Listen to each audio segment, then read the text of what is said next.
Russia has a long and venerable literary tradition, and the Russian people a deep reverence for the written word. In part, books gained their importance because of their scarcity. Their banishment by the Soviet state made them all the more desirable. There's even a tradition of copying books in longhand and passing them around among friends. Restrictions on travel led many Russians to satisfy their curiosity about the outside world by reading about it whenever and wherever they could. Literature is said to have filled a void where freedom of expression was restricted. And for the Russians, escaping their bleak and desolate physical environment through stories of high drama was a blessing. Thanks to Glasnost, more books are now available to readers, although paper is scarce and printer's ink is hard to buy, so publishing is still a difficult business.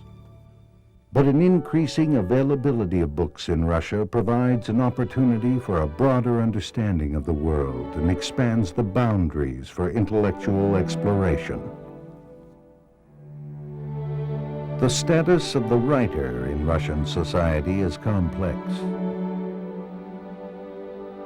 For years, the world grew accustomed to hearing about the persecution of Soviet writers. Stalin had them killed, Khrushchev berated them, Brezhnev jailed or banished them. At the same time, writers as a group have nearly always been a privileged class with special entitlements to housing, goods, and services.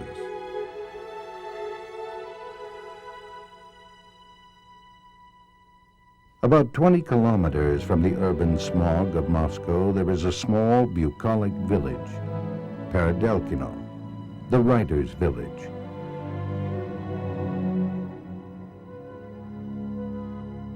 Many famous Russian playwrights and authors have country houses called dachas in Peredelkino. The residents are also provided with a weekend retreat where they may choose to stay for a weekend of rest or have a quiet place to write. There is also a separate apartment building where writers who don't have dachas can live and work. Boris Pasternak, author of Dr. Zhivago, lived there until his death in 1960. Ironically, at the time of his death, Dr. Zhivago still hadn't been published in his homeland. He was awarded the Nobel Prize in Literature for his work, but refused it under intense pressure from the government. The Kremlin banned the book, saying it didn't conform to the official style of socialist realism, and Pasternak was expelled from the Writers' Union. In 1987, the expulsion was revoked, but his novel still hadn't been published in the Soviet Union. The Soviet Writers' Union was one of the most durable and prestigious institutions in the country. Established in 1934 by Joseph Stalin, the union was not a trade union by Western standards. It did not represent its members. It represented its employer, the Soviet state. 80-year-old author Anatoli Rybakov remembers the inner workings of the union well. Это была такая идеологическая клетка. That was a sort of ideological cage. В котором было начальство. Where they had their leadership. Которое приказывало. That was ordering different как things. Писать. Ordering how to write. Что писать. What to write. О чем писать. And about what to write. Которое награждало орденами. That was awarding all kinds of medals. Или сажало в тюрьму. Or was imprisoning. Вот что такое был наш союз писателей. That's what our Union of Writers was about. Потому что эта система союза писателей, because the system of the Writers' Union, она была нужна тем, кто не умел писать, was necessary for those who не умел писать didn't хорошо, know how to write well, но умел писать то, что нужно.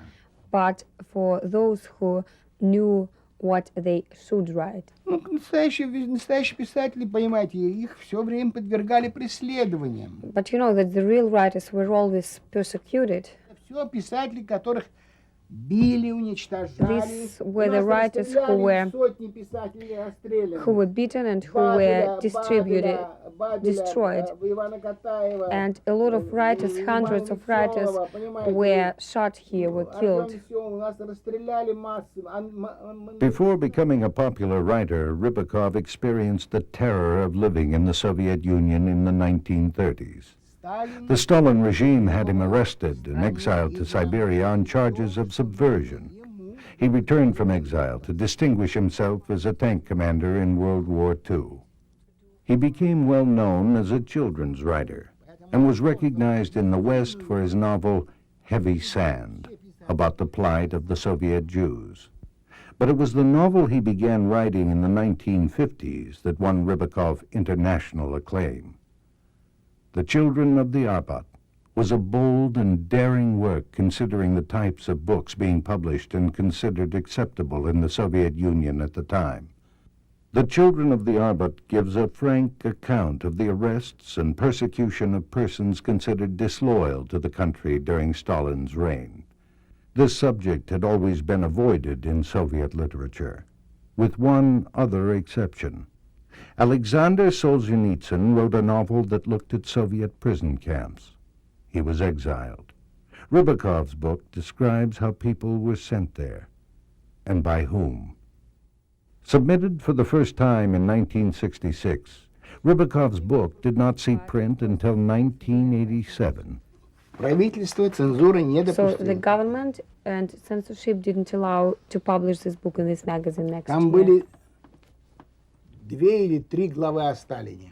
There were 2 or 3 chapters on Stalin, Они требовали, чтобы я их убрал. and they demanded me to eliminate А я these отказался убрать. chapters, and I refused to. И Рабан не напечатал. And that's why they didn't publish this Я novel. продолжал писать. На 87 год In only in 1987, было объявлено. they announced again that they would publish my Через book. 20 лет So 20 years later, этот роман был написан. it was published. Когда они выпускали «Дети Арбата» в When they 87 году, when they were publishing The Children of the Arbat in 1987, они все равно боялись каждого слова. they were still afraid of each word in this book. Мне приходилось отстаивать каждое And слово. I had to fight for each word in that book. Although he had the opportunity to have his book published in the West, Rybakov chose not to. He thought it was more important for his own countrymen to read it first. Publishing The Children of the Arbat in Russia was symbolic of the economic and social restructuring under Perestroika. Rybakov himself admits that Perestroika helped publish his book. Now, The Children of the Arbat can be found in 50 languages, with 150 editions. Under Perestroika, the Writers' Union has changed as well.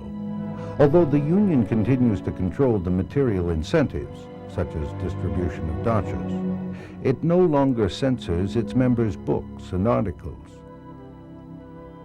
The residents of Peredelkino have new concerns stemming from the coup.